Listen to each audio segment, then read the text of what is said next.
আসসালামু আলাইকুম। আহ, আজকে আসলাম একটা টপিক নিয়ে। টপিকটা হচ্ছে কি, যে দেশের যে পরিস্থিতি, আমি একজন সাধারণ মানুষ হিসাবে, সাধারণ জনগণ হিসাবে একটা কথা বলতে হয়। দেশে এখন যে পরিস্থিতি দেখতেছি দিন দিন, এই স্কুলের শিক্ষক, স্কুলের মাস্টাররা রাস্তায় নামছে। ওরা বলতেছে যে, একজন বলতেছে যে আমি এত বছর ধরে চাকরি করি, আমার ছেলেকে একটা ইলিশ মাছ আমি কিনে খাওয়াইতে পারি নাই। এত বছর চাকরি করি, আমার ছেলে বলছিল, বাবা আমার জন্য একটা ইলিশ মাছ নিয়ে আসো। আমার খুব ইচ্ছে আমি একটা ইলিশ মাছ খাবো। তো উনি উনি লজ্জা বলতে পারতেছে না যে বাবা আমার কাছে টাকা নাই, সেটা বলতে পারতেছে না। তো এটা একটা হাসির পাত্র হয়ে গেল না। আরেকজন মহিলা বলতেছে যে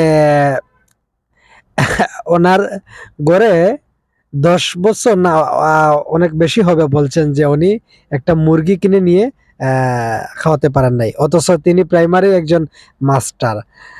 তিনি ২০ বছর আগে তিনি একটা মুরগি কিনে নিয়ে খাওয়াইছিলেন ওনার ফ্যামিলিতে, ওনার ছেলে মেয়েকে।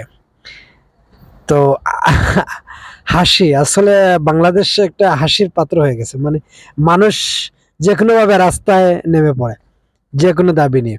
আরেকজন বলতেছে আমার ৫০ বছরেও বিয়ে হয় নাই, কারণ আমি চাকরি করি, আমার এই বেতনে পোষায় না।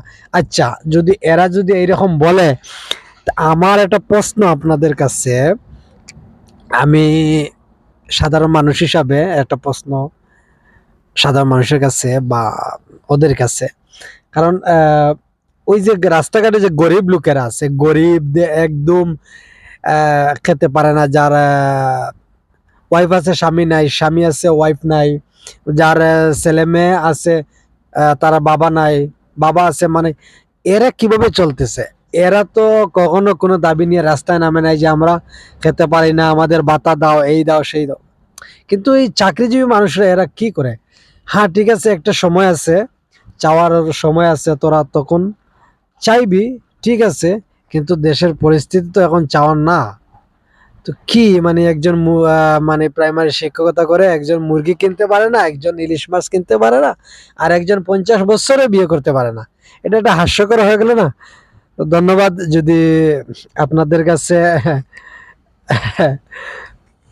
খারাপ লাগে, কুমার দৃষ্টিতে দেখবেন। এটা আমি তুলে ধরলাম। আমার কাছে এটা কি মানে মনে হলো যে এটা একটা হাস্যকর কথা বলছে ওনারা। আসলে ওনাদের কাছে টাকা থাকবে না কেন? মুরগি একটা ২০০ টাকা হলে পাওয়া যায়, ইলিশ মাছ একটা ৫০০-৬০০ টাকা হলে পাওয়া যায়, তো ওরা পাবে না কেন? তো ধন্যবাদ। আপনারা প্লিজ আপনারা কমেন্টে জানাবেন। আর আশা করি আপনারা সবাই ভালো থাকবেন, সুস্থ থাকবেন। আল্লাহ সবাইরে বুঝার তৌফিক দান করুক। আমিন। ইনশাআল্লাহ।